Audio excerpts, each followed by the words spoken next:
마태복음 26장 28절 말씀 마음을 집중하시고 함께 읽어보십니다. 이것은 죄사함을 얻게 하려고 많은 사람을 위하여 흘리는 바 나의 피 곧 언약의 피니라. 아멘. 40일 순례여정 중에서 오늘 15일째를 맞이합니다. 날이 더할수록 또 은혜도 더 깊어지기를 바라고요. 함께 기도하는 또 기도의 응답을 또 체험할 수 있기를 바라면서, 또 가장 중요한 것은 영원한 언약 안에 우리가 살아가는 것이고 또 확실한 은혜를 누리는 삶인 것입니다.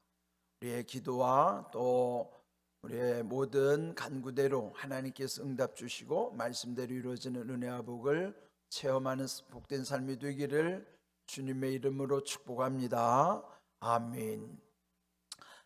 오늘 신약으로 넘어왔어요.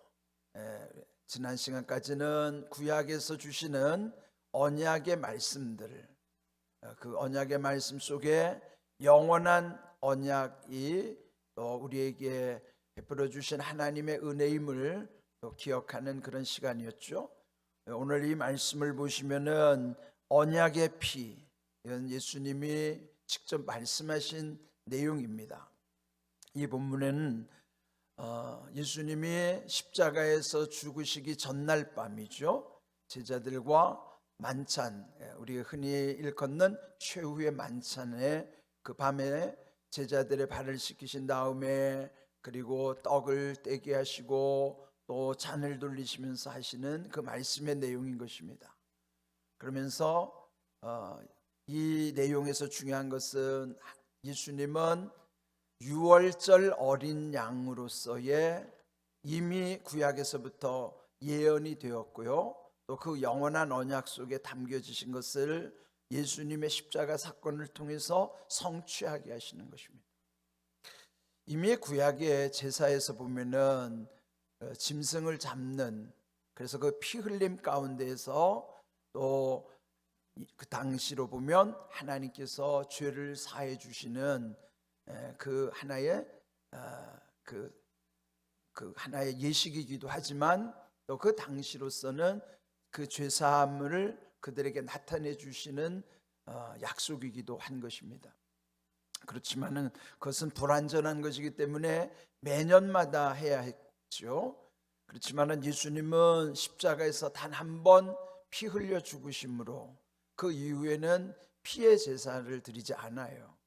그것은 예수님의 십자가의 피 흘리심으로 구약에서는 많은 짐승이 희생당했고 그 피로 우리의 죄 사함을 받았다는 어떤 약속의 증표로 삼았지만은, 오늘 우리에게는 예수님의 십자가의 보혈, 그 보혈의 공로로 인하여 그 영원한 언약 안에서 이제 우리에게는 확실한 은혜를 누릴 수 있도록 또 길을 열어주신 것입니다.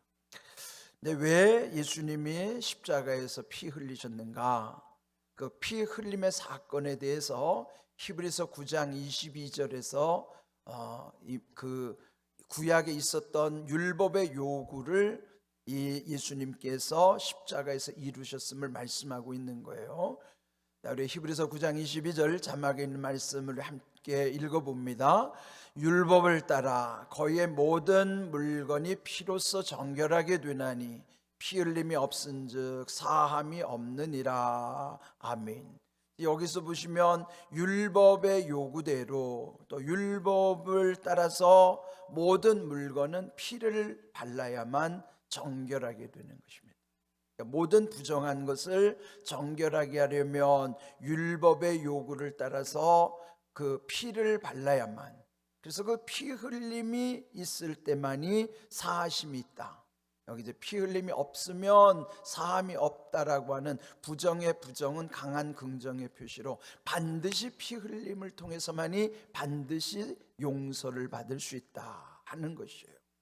그러니까 이렇게 부정한 물건뿐만 아니라 또 짐승의 그 특별히 어린 양의 피를 통해서 그 용서함, 죄 사함을 얻게 하심을 말씀해 주시는 것이죠. 그렇다면 예수님이 십자가에서 죽으시는 사건도 율법의 요구에 의해서 죽으시는 거예요. 그리 보면은 공의의 하나님은 심판하실 때 그것을 유야무야하지 않으시는 거예요.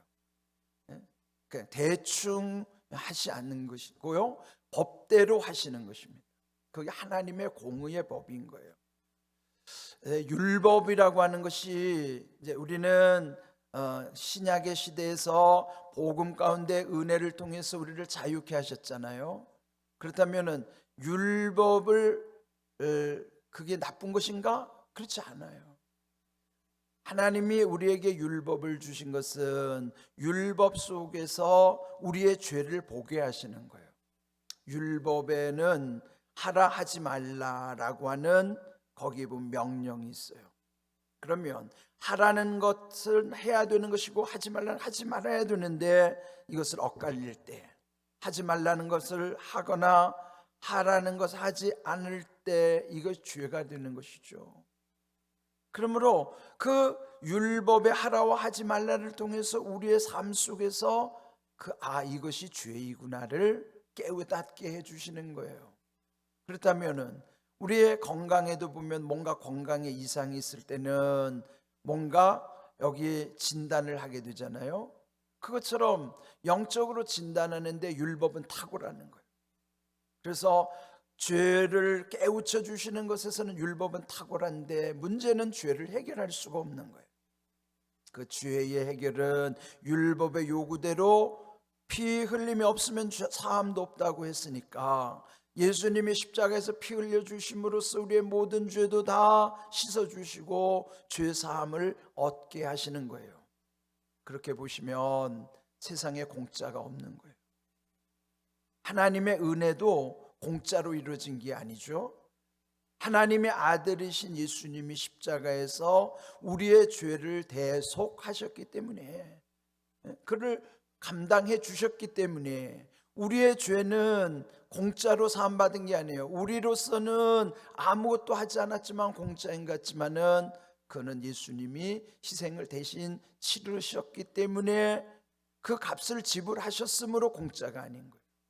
그래서 우리는 은혜라고 하는 것이죠.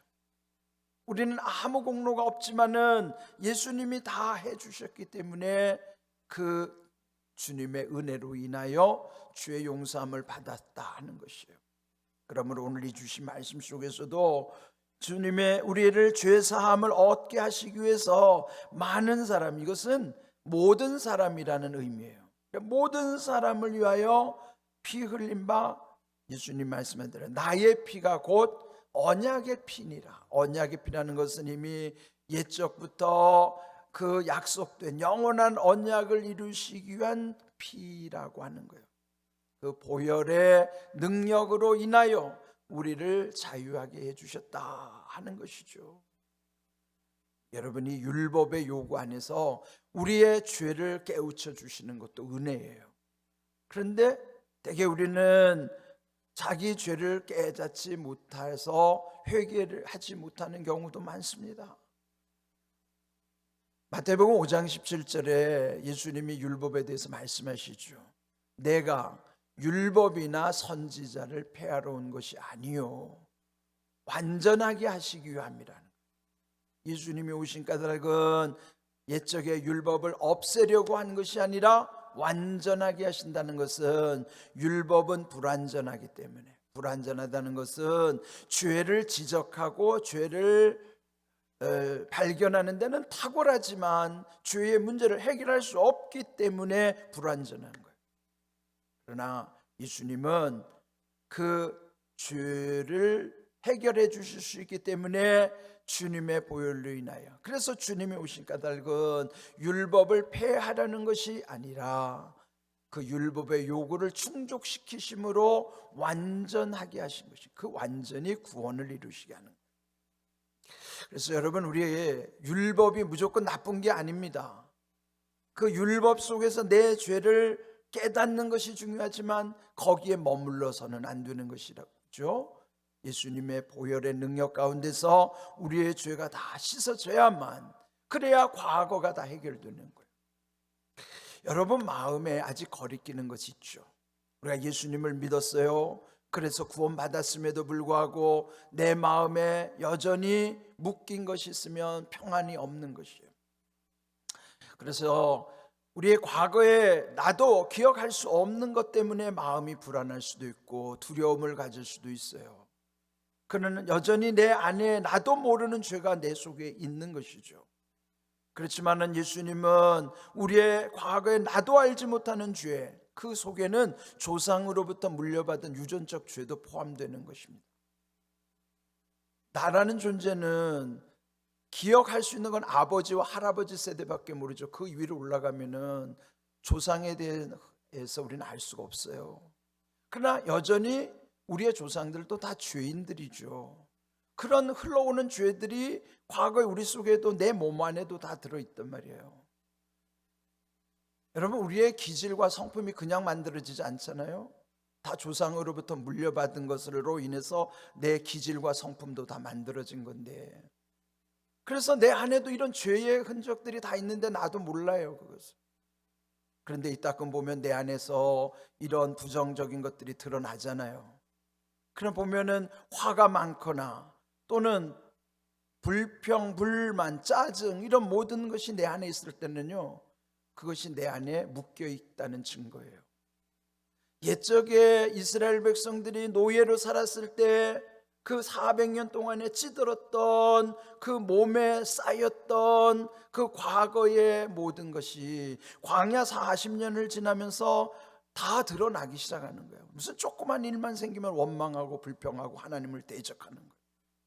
그걸 다 하나님이 그 광야에서 빼내시는 거예요. 우리 안에 그런 독소가 다 들어있어요. 그래서 내 안에 이런 불안한 증세나 두려움이 있거나 원망, 불평, 짜증, 분노가 있으면요, 그는 원인이 하나예요. 과거의 문제가 아직 해결 안 된 거예요. 그리고 묶여 있는 거고 눌려 있는 거고 갇혀 있는 거고요, 막혀 있기 때문에 나타나는 현상들이에요. 왜요? 자유한 사람들, 이게 풀린 사람들에게는 원망, 불평, 짜증하지 않아요. 왜? 자유한데 왜 짜증을 냅니까? 자유하지가 못하기 때문에 원망, 불평하는 거예요. 우리가 예수님의 은혜로 해방을 됐고 자유를 얻었으면요, 내 안에 이런 원망, 불평, 짜증, 두려움, 불안 없어지는 거예요. 내 안에서도 자가 진단을 해야 되지만 여러분의 가족들이나 관계 속에서도 그런 현상이 나타날 때는 원인을 딱 하나예요. 저 심령 깊은 곳에 묶인 것이 있구나. 그러면 그거 풀려야 돼요. 그거 자기가 못 풀어요. 그 깨닫는 것만으로도 중요하다고요. 내가 묶였구나라는 걸 깨닫는 것만으로도 중요해요. 왜? 그거 묶인 거를 알면 예수님께 나와서 그거 예수님이 풀어주시는 것을 믿고 그때부터 풀리면 그때부터 나는 자유한 사람은 기쁨이 오는 것이고 감사하면서 살아가는 거예요. 그래서 원망, 불평, 짜증 없어지는 거예요. 내가 안 해야 되겠다고 해서 되지 않아요. 자기 결단, 자기 의지로 되는 게 아닙니다. 왜? 여전히 보이지 않는 곳에 묶여 있는데 보여지는 곳에서 내가 이렇게 해야 되겠다고 하는 게 됩니까? 안 되는 거예요.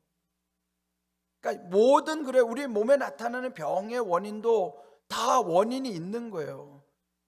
지금 우리 몸의 병의 원인뿐만 아니라 우리의 삶의 어떤 병적 요인들도 다 요인이 있는, 원인이 있는 거예요. 거기서부터 해결돼야지만 은혜와 연결될 수 있는 거예요. 은혜와 연결되지 않으면요, 계속 묶여 있는 거예요. 그래서 신앙생활을 오래 해도요, 변화가 안 되는 까닭은 아직 이 과거 청산이 안 된 거예요. 정치적으로만 적폐청산 얘기하지 말고요, 영적으로 적폐청산을 이루어야 됩니다. 그는요, 예수님의 보혈의 능력, 언약의 피라고 하는 것은 그 예수님의 보혈 안에서 그게 우리가 믿음과 연결될 때는 그 안에서 내 모든 것이 다 풀려지게 하시는 거예요. 오늘 주신 말씀을 잘 기억하십시오. 언약의 피는 보혈의 능력입니다. 그래서 우리 안에 모든 과거를 다 풀어주시는 능력이 그 속에 있는, 거기서부터 은혜가 시작되는 거예요. 그러니까 여러분, 지식으로 신앙생활 하시면 안 됩니다. 내 삶을 그대로 믿음으로 받는 것이지, 그걸 지식으로 안다고 지식은 능력 나타나지 않아요. 믿음이 능력이지 지식이 능력 아니에요. 그래서 이 40일은요, 바른 믿음은 그런 내 삶이 지식의 믿음에서부터 체험의 믿음으로 바뀌어지는 거예요. 최근에 이어령 박사님 소천하시는 과정을 보십시오. 그분이 한때 무신론자였고 인본주의자였는데 그 삶의 변화 속에서 그 마지막 모습이 얼마나 아름다운가. 그는 정말로 진정한 하나님의 자녀의 모습으로서 천국을 바라보면서 마지막 인생을 마치는 거예요. 그런 것이죠. 그렇게 똑똑하신 분이 지식으로만 살았는데 자기의 삶에서 체험으로 변화되는 모습, 이것이 오늘 우리의 삶이 되어야만 하는 거예요. 오늘 이 주신 말씀도 깊이 생각하시면서 언약의 피 보혈의 능력 가운데 우리의 삶이 확실한 은혜로 나타난다는 걸 기억하십시오. 오늘 짧은 내용이니까요, 한 번만 끊어서 샤우팅합니다. 자, 이것은 죄사함을 얻게 하려고 많은 사람을 위하여 흘리는 바, 한 번 끊고요. 나의 피 곧 언약의 피니라. 마태복음 26장 28절 말씀. 아멘. 이렇게 마음에 새김시면서 결단하는 믿음을 가지시기 바랍니다. 우리 함께 샤우팅합니다. 이것은 죄사함을 얻게 하려고 많은 사람을 위하여 흘리는 바, 이것은 죄사함을 얻게 하려고 많은 사람을 위하여 흘리는 바, 이것은 죄사함을 얻게 하려고 많은 사람을 위하여 흘리는 바, 나의 피 곧 언약의 피니라. 나의 피 곧 언약의 피니라. 나의 피 곧 언약의 피니라. 마태복음 26장 28절 말씀. 아멘. 말씀대로 보혈의 능력으로 온전한 은혜를 누린 삶 되기를 주님의 이름으로 축복합니다.